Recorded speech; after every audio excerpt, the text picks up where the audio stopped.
дараагийн мэдээг танилцуулъя. Японы ерөнхий сайд Санай Такачи Америкийн нэгдсэн улсад альчилж байна. За түүний хувьд энэ удаагийн уулзалт нь нэлээд хүнд нөхцөл болох ийм уулзалт болж байгаа юм. За Америкийн нэгдсэн улсын ерөнхийлөгч Дональд Трампын зүгээс Ормосын хоолойтой холбоотой аюулгүй байдлыг нь хангахад холбоотон хүчнүүдээс тусламж эрэлхийлж байгаа. За тийм учраас түүний энэхүү хүсэлтэнд татгалзах хариу өгөх нь бол Японы талд нэлээд хүндрэлтэй байгаа. За өөрөөр хэлбэл нүр тулсан уулзалтын үеэр энэхүү асуултаа бас асууж болзошгүй гэсэн таамаглал яригдж байсан. За энэ дагуу ч гэсэн Америкийн нэгдсэн улсын ерөнхийлөгч өөрийн хүсэлтэд илэрхийлсэн байна.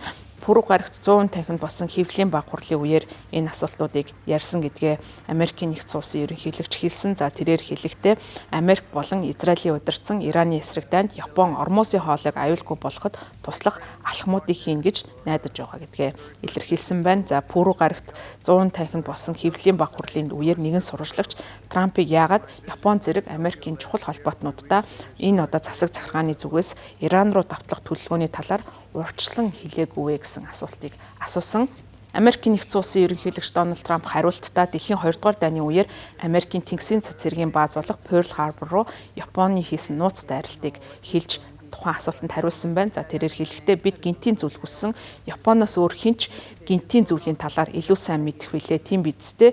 Та яагаад надад Пёрл Харборын талаар хэлээгүй юм бэ гэж хэлсэн. За тэгээд та гинтийн зүйл биднээс хамаагүй илүү итгэдэг гэж бодож байна гэж Японы ерөнхий сайдад хандан хэлсэн нь тухайн одоо уур амьсгал за хэвлэлийн баг хуралтай холбоотой зүйл дээр бол хамгийн одоо эвгүй нөхцөлийг бий болгосон гэж ажиглагчид үзэж байгаа юм. За ерөнхий сайд Санай Такачи Японоос явахаас өмнө Трамптай хийх уулзалт маш хэцүү болно гэж үзэж байгаагаа парламентын гишүүдтэй хуваалцсан саналдаа мэдгдсэн. За Такачи нээлтийн үгийг хэлэхдээ Ираны хөрш зэрэгэлдээ бүс нутаг руу довтлох мөн Ормосын хоолойг хаах гэж оролдож байгаа зэрэг үйлдэлүүдийг буруушаасан. За тэрээр дайны талаарх санаа зовнилоо илэрхийлээд дайнаас үүдэн хүнд хэцүү аюулгүй байдлын орчин бий болж байгаа. За мөн эдийн засгийн нөлөөлөлж үүссэн гэдгийг онцолсон.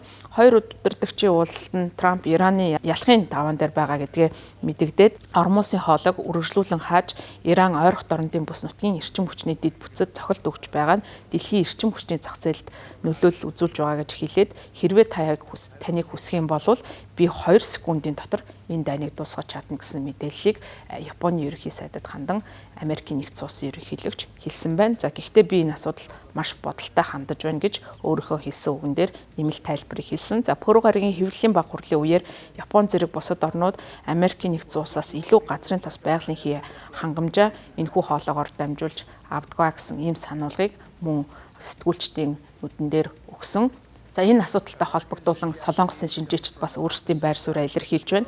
Эва эмэгтэйчүүдийн их сургуулийн олон улсын судалгааны профессор Пак Бовон хэлэхдээ хэрв Япон оролцохоор шийдэж Солонгос ус оролцохгүй бол Трамп бидэнд мэдээж хүнд үр дагаврыг аваачих болно гэж хэлсэн байна. За шинжээчид Зүүн Азийн энэ хоёр орны хувьд Америкийн нэгдсэн улсаар аюулгүй байдлаа хангалтдаг гэрээний холбоотнууд байгаа. За дэлхийн газрын тосны худалдааны 20 орчим хувийг дамжуулдаг энэхүү хоолойтой холбоотой газрын тосны импортоос бас хамааралтай ийм зүйлүүдийг хэлж байгаа. За Трампын хувьд бол зарим тохиолдолд статистикийг буруу иш татан мэдээлж байгаа гэж хэлж байгаа. За түүний хэлж байгаагаар Америкийн нэгдсэн улс Японд нийтдээ 45,000, Солонгос 4,500, Германд 50,000 орчим цэрэгтэй гэж мэдэгдсэн.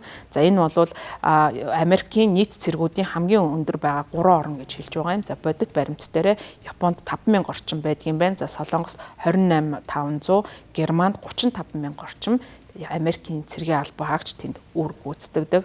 За мөн Персийн булангийн далайн тээврээр дамжиж өнгөрч байгаа түүхий газрын тосны импортын улс бүрийн эзлэх хувийг нь Трамп бас статистикийн хувьд буруу мэдээлэл өгсөн гэсэн ийм зүйлүүдийг Японы судлаачид болон Солонгосын судлаачид хэлж байгаа. Трампын хэлж байгаагаар Японы хувьд 95%, Хятадын 90%, Солонгосын 35% нь Ормосын хоолоогоор дамждаг гэсэн ийм мэдээлэл өгсөн. Гэхдээ энэхүү тоо баримт нь худлаа болохыг нь няцаасан бас шинэ баримтууд гарч байна. За Солонгосын эрчим хүчний эдийн засгийн хүрээлэнгийн 2024 оны одоо судалгаанаас үзэхэд Японы хувьд 69%, Хятадын 49%, Солонгосын 62% нь энэхүү одоо хоолойг ашиглаж газрын тосны импортоо хийдэг болох нь харагдаж байгаа юм. За Трампын бас энэхүү мэдээлэлтэй холбогдуулан батлан хамгаалах зардлын асуудлууд яригдж байгаа. За Трамп бол холбоотон түншүүдээ өөрийнх нь одоо бий болгож байгаа аюулгүй байдлын шүхэрт үнгүүгээр байж байгаа гэж үзэж байгаа. За тийм учраас эдгээр орнуудын хувьд батлан хамгаалах зардлаа нэмэгдүүлж